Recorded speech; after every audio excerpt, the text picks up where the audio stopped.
Nanaw sa tayo importanteng balita. Krel, iyon sa TV. Ay lang nang chika ha, balita lang. Karen, unsa naman sad na imong gipang post diha? Sa may pulos ni Juana, dili lagi mag-uyab-uyab. Natawad daw ng balita, be.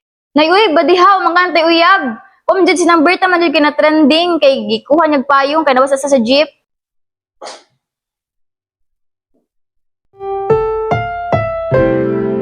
Ang programang ito ay rated SPG. Striktong patnubay at gabay ng magulang ang kailangan. Maaaring may masiselang tema, lengguwahe, karahasan, sexual, horror o droga na hindi angkop sa mga bata.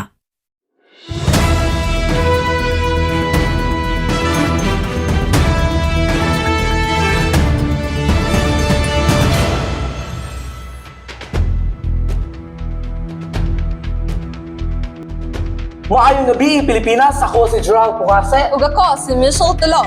Ug welcome sa Gasline Station. Diin among ihatod kaninyo ang labing init nga balita. Mas init pa sa tubig nga nagdala og virus karon. Isa ka dakong balita nga ato ang gitubang karon tungod sa ilang ginatawag nga wet mo virus. Isa ka makatakod nga virus gikan sa walay laing tubig. Sakto Gerald, gitaho sa Department of Weird Diseases nga kung muinom kag tubig, bisag usara ka lagok, matakdan ka dayon. Mga tawo karon nangaligo na og suka ug ang mga luha sa lang mga ex, grabe kaayo. Busa karon ato ang live interview ato ang field correspondent kasi Bea nga karon sa kilid sa ospital. Bea, unsa may rason nganong ang tubig naman karon deadly? Bea. Daghang salamat Michelle and Gerald. Karon ani ata atubangan live sa Patsak Medical Institute ang ospital nga una nang atubang niini nga outbreak. Ang wetmo virus. Ilang bagong slogan, tubig lang, ICU ka na. Karon kauban nato ang isa sa mga eksperto niini nga sakit nga si Dr. Hartful Ritiza upang ipasabot kung ano ang tubig nga ayo unta na himo namang peligro. Doc Hartful, mayong buntag. So unsa man dayon ning wetmo virus? Amor gyud nasuta recently no nga ang wetmo virus musud sa atong lawas kung moinom tag tubig, any kinds of tubig. And giingon nagsugod kini sa usa ka water refilling station nga mao ang source sa tibok Pilipinas. Ug diin ang tangke sa tubig napiskan og luha. And tanang mga customer sa station hantud karon dili na normal ang mga lihok. So dali ra gyud kayo mosulod ang virus sa atong lawas nga within 10 seconds mosulod na kini maong magbantay gyud kitang tanan. So unsa man po'y mga sintomas niini, Doc? So, sa unang symptoms gila no sa first 3 seconds, mao ang pagpanluya sa emotional level. Ang pagsunod niini ang pagsulirap sa mata o magkisi-kisi. And ang aggressive nga love language, mao ang paghag o hugot. Maong kailangan yun nato sila i-restrain, no? Hallucination and ang pagkiss nga mo higop o halos unod higupon. So, grabe gud kayo. Anang pinaka delikado gud ani ang physical abuse. Daghan na kayo na ospital tungod sa critical nga condition. So kay daghan kayo nangamatay tungod sa paghag nga hugot nga wala nautdan og ginhawa. So unsa man po'y mga pamaagi, Doc, para malikayan kini? Ang ako ra gyud ma-recommend no ang paglikay sa tubig. Say no to tubig lang gyud ta karon. Likayan ang pag-relapse during this pandemic. So, daghang salamat kayo, Dr. Hartful Ritiza. Dugang nga mga detalye, gipapangita na sa mga kapulisan ang mga sangkot ni ini nga trahedya. Gihinalaan nga mga broken-hearted gang daw ni sila. Mawala ka na diri ang update diri sa Patsak Medical Institute. Balik diha dinyo sa studio, Michelle and Gerald. Grabe Michelle, murag naa ta karon sa critical stage kay ganina giuhaw ko pero dili na ta kasalig sa tubig. Same here Gerald, gidelete na nako tanang sad songs sa akong playlist. Prevention is better than emotional damage. Na on more hopeful note, padayon ta sa pag-asa na dunay posible na nga bakuna o tambal sa wetmo virus. Atong ipaabot karon kay Shirley nga naa sa lab ni Scientist May nga mao'y nag-lead sa pagdevelop sa cure. Shirley, unsa naman ang atong update dira? Maayong gabi, Michelle ug Gerald, na ako karon diri sa May Laboratories, diin ang atong sikat nga siyentista Doc May nagatrabaho aron makapangita og solusyon sa wetmo virus. Karon atong pagaistoryahan si Doc May. Maayong gabi, Doc May, can you tell us unsa na ang progress sa inyong bakuna? Mayong gabi, Shirley. So far, ang atong research team naka-discover og water blocking serum, which is mo ni makaprevent sa mo'y giingon nga virus karon nga katap. Wala pa ni official name pero tawagon nako ni personally top silog immunity. Wow, top silog immunity. Murag lami ra man pud siya paminaw, no? Pero dok, unsa ka epektibo ang mong vaccine sa mga tawo na nag-inom og tubig bisan walay kontrol? Kaning among vaccine no kay one shot lang at your own risk.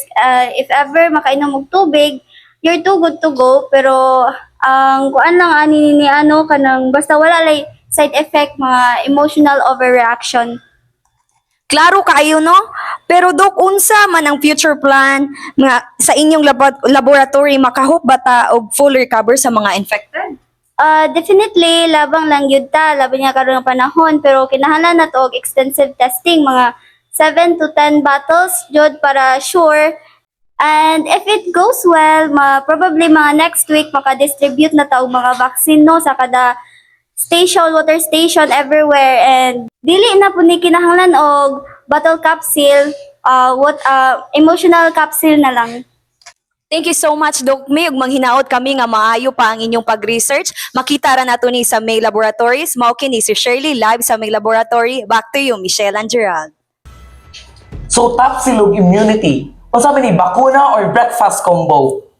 Pero kung effective I'm buying the capsule I can find. Pero magsugod na gyud tag emotional control karong panahon na. At least no, hopeful na takayo nga nanay possible cure. Mapasalamaton takayo sa effort ni Doc May ug sa tanang mga frontliners karon nga nanatay paglaom. Di lang kay magampo ta nga muhunong ang ulan, pero magampo sa ta nga dili ta kahubsan og luha. Mga kaigsuunan, likayilan lang sa nato ang tubig kung dili pa kini importante. Hugasin lang ang kasakit sa luha, pero ayaw lang yun og inom unless kailangan kag emergency bed sa Dr. Patak Medical Institute. That's right, Gerald. But anyways, now sa public update sa mga katawhan sa Pilipinas. Kini siya ang tiglantaw sa sitwasyon sa mismo sa dalan. Evangeline live gikan sa tunga-tunga sa outbreak zone. Mayong gabi. Salamat Gerald ug Michelle. Ako si Evangeline reporting live gikan sa kasing-kasing sa dakbayan sa barangay na Ilad aron tan-awon ang epekto sa kidakang krisis nga atong giatubang karon nga ang wetmo virus outbreak.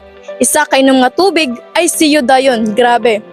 Karon kauban nato ang nakauban to si Carl nga usa ka ordinaryong lunsuranon sa barangay na Ilad ug personal kini siyang naapektuhan sa virus sa outbreak tungod sa iyang uyab nga nabiktima sa virus. Carl, kumusta naman nato sitwasyon karon?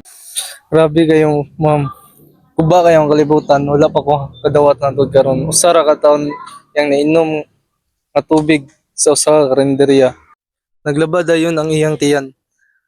Nya pagkahuman dayon na to, nag-hallucinate siya na kami daw nagpakasal sa dagat. Mga pila ka minuto iya kong gibira padung sa baybayon nga perte kalawom. Taon di man siya kay bawo mo langoy. May gali kay lagi agresibo. Tungod sa virus, wala na ako mapugi. May gali kay na-rescue saya sa mga rescuers o wala ra na dong sa baybayon nga perte kalawom. Nya karon ako na siyang restrain sa balay. Grabe jud ang nahitabo sa imong uyab, Carl. Pero unsa pa mayang ubang mga sintomas nga iyang gipakita? Pagkamata niya ma'am, nagsugod siya sulti na ang among mga silingan daw kay hydroilluminati. Pero ang mas grabe ma'am, ningkanta siya buwan pero bumtarat-tarat ang tono. Dili jud lalim, Carl. Pero unsa man ang imong mensahe sa publiko? Kung mensahe sa publiko, ayaw mo inom og tubig, likay kung ganahan mo mabuhi, soft drinks na lang ang imna. Kay daghang salamat, Carl. Ang nahitabo ninyo mao'y pahibalo sa tanan. Pero Gerald ug Michelle, nausab tay laing katawhan nga kauban karon nga si Charity nga mitugan nga nakainom kini siya og tubig kaganiha lamang. Karon atong kauban si Charity ug ato siyang interviewon. Charity, kamusta naman ang imong gibati? Okay pa man siguro ko, medyo labad lang jud ang tiyan. Akong panan amor nako nakita nga Ngayon sa man? ninana siya ilain. Akong plan siya nag-istorya ka na ko, ingon siya ganiha. Charity, ayaw ina og tubig. Charity, basin wala lang kakatarong og pamahaw. Ma'am, kay ba ka unsay masakit sa tiyan? Unsa man? Ang kanta nga, kung siya ang mapili. Ma'am, feel na ko ikaw ang tubig sa akong kinabuhi. Ha, excuse me, interview ni dili na love confession. Kinahanglan tiga ma'am, ikaw ang solusyon. Charity! To all viewers, okay ra ko. Mga minor scratches ra ni og emotional trauma. Ako si Evangeline reporting live gikan sa barangay na Ilad. Back to you, Gerald ug Michelle. Salamat, Evangeline, sa imong very close encounter sa katawhan. Evangeline girl, kung makadungog pa ka, namo palihog lang og confirm kung okay pa ba ka. Hinaot kami nga wala ka mumawet atong higayuna. Kinikalit nga yakap, murag version 2 sa hugot, pero delikado. Murag emotional support turn into physical attack. Evangeline, we love your field of dedication pero palihog next time, ayaw duol sa basang-basa sa tubig. Mga kababayan, padayon ta sa pagampo, no? Hinaot nga nanatay breakthrough, si Doc May kabahin sa vaccine. Paminaw lang kita kanunay sa balita o mag-amping kanunay. Ito ang Gasaline Station Channel 69. Walang kinakiligan, walang kinatatakutan, basta may kinikiligan. Ako si Gerald Pugase. At hindi natatakot sa commitment pero takot maligo dahil sa Wetmo virus, ako si Michelle Tulop. Nagpapasalamat sa inyong pagkuyog karong gabiuna, Amping Pilipinas. Dili na to kalimtan, Mga kaigsuunan, 369 days na lang, Pasko na! Pagod ka na ba sa kakainom ng tubig? Gusto mo bang uminom ng hindi nababasa? Introducing Tubig Glass Cup, ang tubig na walang laman at walang silbi. Simula nang uminom ako ng tubig glass cup, hindi na ako nabasa pero nauhaw ako. Tubig glass. Tubig glass. Tubig wala. Yes, so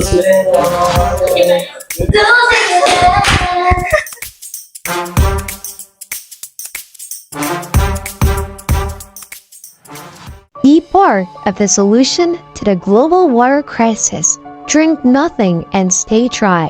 Tubig-glass cup, quench your thirst or aesthetic. No water, no mess, no problem. Available in black, white, and I'm too rich for water pink. Tubig-glass, hydrate never, flex forever.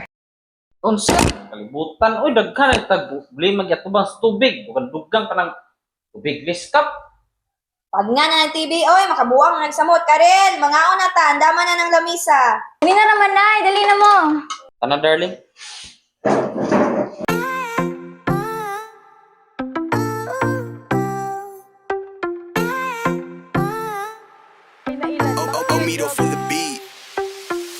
Ug karon atong kauban si Charity.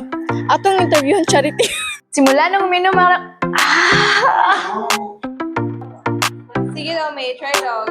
Sig maguyab-uyab eh. Lataw doon ng balika. Balita. Sa Kawat ako mag-video.